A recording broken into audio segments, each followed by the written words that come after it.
பீகார் மாநிலத்துக்கு அபரிவிதமான நிதியை கொடுத்துவிட்டு தமிழகத்துக்கு திருக்குறளை அள்ளி கொடுத்த நிதியமைச்சருக்கு 2014 அமெரிக்க டாலர் 60 ரூபாய், இன்றைக்கு 87 ரூபாய்.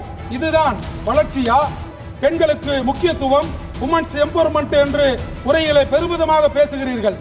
ஆனால் 33% மகளிர் இடஒதுக்கீடு மசோதாவை ஏன் அமுல்படுத்த தயங்குகிறீர்கள்? உங்கள் கொள்கையிலே நதியை இணைப்பதை சாதிப்பதை போல பேசுகிறீர்கள். 2014 சொன்ன கங்கை காவிரி இணைப்பு திட்டம் எங்கே? 2019 பிரதமர் சொன்ன காவிரி குண்டாறு திட்டம் எங்கே? மாண்புமிகு அவைத்தலைவர் அவர்களுக்கு வணக்கம். இந்திய அரசு தயாரித்த முழு உரையையும் எந்த மாற்றமும் கருத்து வேறுபாடு இல்லாமலும் மாற்றி தன் விருப்பத்தை படிக்காமல் குடியரசுத் தலைவர் உரையாக இந்த அவைக்கு உரையாற்றிய குடியரசுத் தலைவர் அவர்களுக்கு நன்றியை தெரிவித்துக் கொள்கின்றேன்.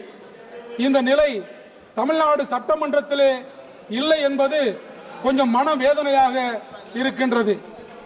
பீகார் மாநிலத்துக்கு அபரிவிதமான நிதியை கொடுத்துவிட்டு தமிழகத்துக்கு திருக்குறளை அள்ளி கொடுத்த நிதியமைச்சருக்கு என்னுடைய நெஞ்சார்ந்த நன்றியை கூறிக்கொள்கின்றேன்.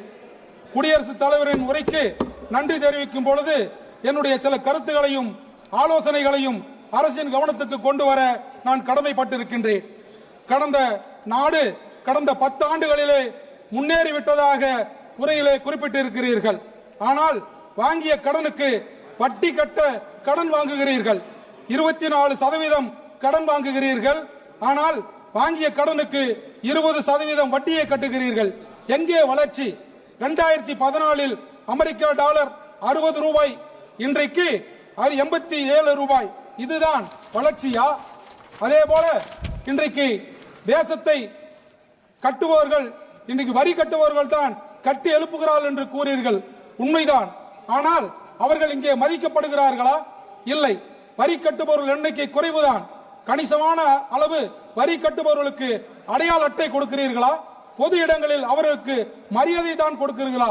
விமான டிக்கெட்டுகளிலே மற்றும் ரயில் டிக்கெட்டுகளிலும் முன்னுரிமை இருக்கிறதா என்று கேட்டால் அது கேள்விக்குறியாக இருக்கிறது. பெண்களுடைய முன்னேற்றம், பெண்களுக்கு முக்கியத்துவம், உமன்ஸ் எம்பவர்மெண்ட் என்று உரையிலே பெருமிதமாக பேசுகிறீர்கள். ஆனால் 33% மகளிர் இடஒதுக்கீடு மசோதாவை ஏன் அமுல்படுத்த தயங்குகிறீர்கள்? ஒரு பெண் குடியரசுத் தலைவராக இருக்கும் பொழுது நிறைவேற்றவில்லை என்றால் எப்பொழுது இதை நிறைவேற்ற போறோம்? அதே போல இன்றைக்கு மக்கள் தொகை கணக்கெடுப்பு தான் அதற்கு காரணம் என்று சொன்னால் அந்த கணக்கெடுப்பை எடுப்பதற்கு ஏன் தடுமாறுகிறீர்கள்?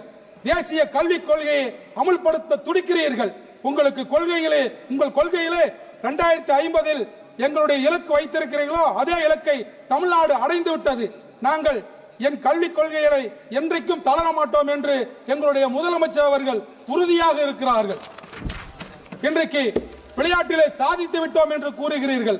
ஆனால் சென்ற ஒலிம்பிக்கிலே தரவரிசையிலே எத்தனாவது இடத்திலே இருக்கிறோம் என்பதை யோசனை செய்து பார்க்க வேண்டும். உலகத்திலே பல பொருட்கள் சந்தையிலே மேட் இன் இந்தியா லேபிள் போட்டிருப்பதாக சொல்கிறீர்கள். ஆனால் உண்மை நிலை என்ன? உதாரணத்துக்கு ஜவுளி பொருட்கள், ஆடைகளை எடுத்துக் கொள்ளுங்கள். மேட் இன் பங்களாதேஷ் என்றுதான் இன்றைக்கு அதிகமாக இருக்கிறது. எவ்வளவு சிறிய நாடு பங்களாதேஷ். இந்தியாவை போல 3 மடங்கு ஆயத்த ஆடைகளை இன்றைக்கு ஏற்றுமதி செய்து கொண்டிருக்கின்றது. இது போல நீங்கள் புரிந்து கொள்கிறீரா இல்லையா என்று எங்களுக்கு தெரியவில்லை. நீங்க ஜவுளி தொழில்களுக்கு கொடுத்து வந்த அனைத்து ஊக்கத்தொகையும் நிறுத்திவிட்டீர்கள். இன்றைக்கு தமிழகத்திலே கொங்கு மண்டலத்திலே பிரதான தொழிலாக இருக்கின்ற ஜவுளி தொழில் அத்தனைக்கும் மூடு விழா நடந்து கொண்டிருக்கின்றது. மெட்ரோ ரயில் திட்டத்தை பற்றி பேசுகிறீர்கள். இன்றைக்கு தமிழ்நாட்டிலே தென்னிந்திய மான்செஸ்டர் என்று சொல்லக்கூடிய கோவை மாநகரத்திலே மெட்ரோ ரயில் இல்லை. அதே போல தென் தமிழகத்திலே மதுரைக்கு இன்றைக்கு மெட்ரோ ரயில் இல்லை. நதியை இணைப்பதை சாதிப்பதை போல பேசுகிறீர்கள். 2014 சொன்ன கங்கை காவிரி இணைப்பு திட்டம் எங்கே?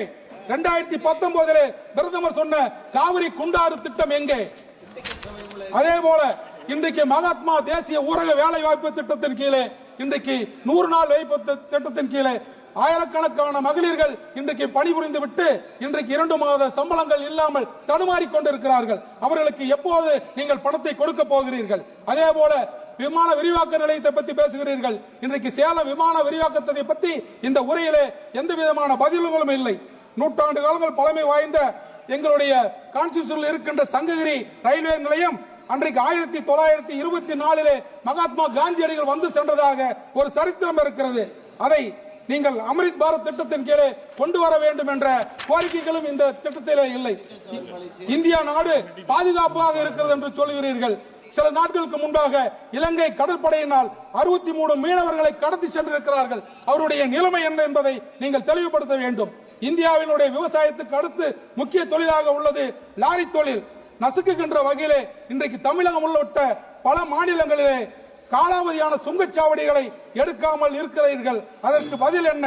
இப்படி பல திட்டங்கள், திருமணி முத்தாறு திட்டத்தை நீங்கள் நிறைவேற்றவில்லை.